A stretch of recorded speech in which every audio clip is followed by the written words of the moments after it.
Do you remember the satisfying click of a cassette snapping into your Walkman and the faint hiss as you pressed play?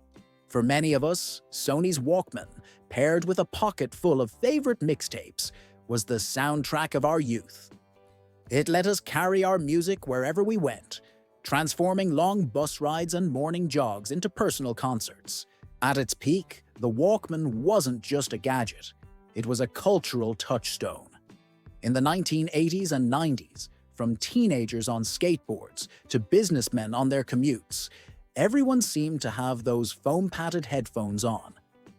Yet today, the idea of carrying around clunky tapes and a portable cassette player feels like ancient history, replaced by pocket-sized digital music players and streaming apps. How did an icon of a generation vanish?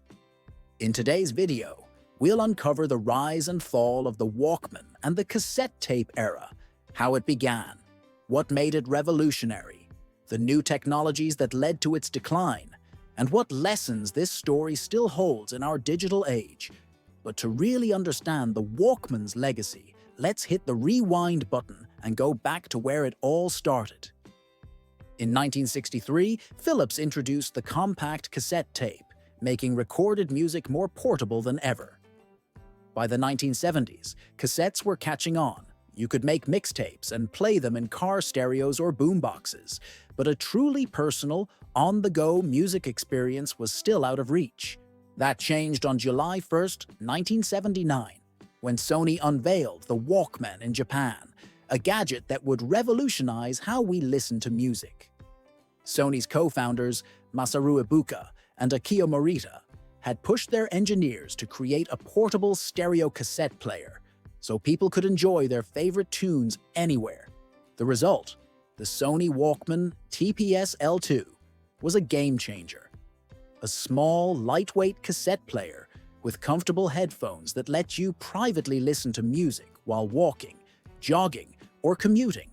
Initially, Sony predicted only a few thousand units would sell per month. But those expectations were blown away. Tens of thousands of Walkmans sold in the first few weeks. It became an instant sensation. By 1980, Sony was selling the Walkman worldwide and struggling to keep up with demand. Throughout the early 1980s, the Walkman blossomed into a global phenomenon.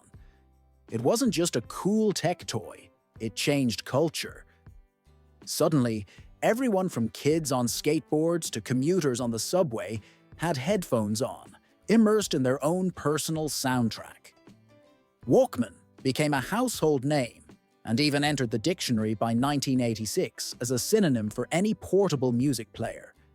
And thanks to the Walkman craze, cassette tapes became the dominant music format of the decade, even outselling vinyl records by 1983. Sony had ushered in a golden age of portable music. But as millions enjoyed their mixtapes on Walkmans, new technologies were quietly emerging, innovations that would soon threaten the Walkman's reign.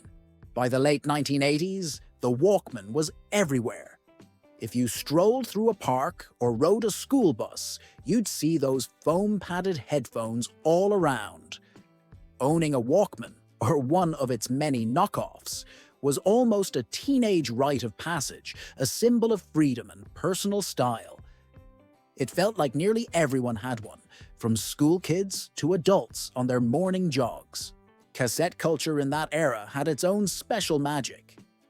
People made mixtapes for friends and crushes, carefully dubbing favorite songs in the perfect order.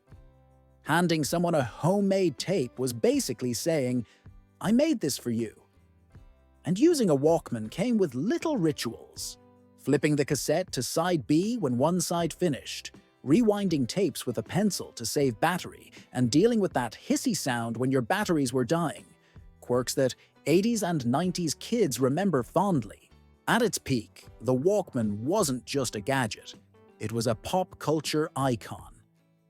Walkman became shorthand for any portable music player, and the device even showed up in movies and TV as the must-have accessory of the era. By the early 1990s, tens of millions of Walkmans had been sold worldwide. It truly felt like the cassette and Walkman combo might just go on forever. But of course, technology doesn't stand still. Just as everyone was grooving with their tapes, a shiny new format was emerging, one that offered better sound quality and no need to rewind. The compact disc, CD, was about to take center stage, and it would change everything. The first challenge to the Walkman's supremacy arrived in the form of a shiny new format. The compact disc, CD, developed in the early 1980s, offered crystal-clear sound and more durability than cassette tapes. By the late 80s, CDs were catching on, and portable CD players like Sony's own Discman in 1984 began to appear. Early Discman units were a bit bulky and could skip if jostled, so many people stuck with their trusty Walkmans at first. But by the early 1990s, CD sales had overtaken cassette sales. Listeners loved being able to skip tracks instantly and never rewind. Soon, cassette tapes, and the Walkman that played them, looked outdated. Sony wasn't going to surrender without a fight. In the 1990s, the company tried new formats like the mini-disc Walkman, a small re-recordable disc, and kept improving the Discman. But despite these efforts, the culture was already shifting toward another revolution: digital music. By the late 90s, the MP3 audio format let people store hundreds of songs as files on a computer. The internet made it easy to download music directly, no physical tape or disc needed. A wave of early MP3 gadgets hit the market, offering a level of convenience that tapes and CDs simply couldn't match.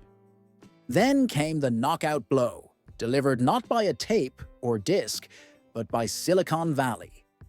In 2001, Apple introduced the iPod, a sleek MP3 player that could put 1,000 songs in your pocket. It quickly became the 21st century version of the Walkman.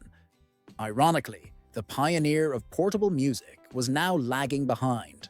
Sony, partly due to its ties to a record label and concerns about piracy, was slow to fully embrace MP3.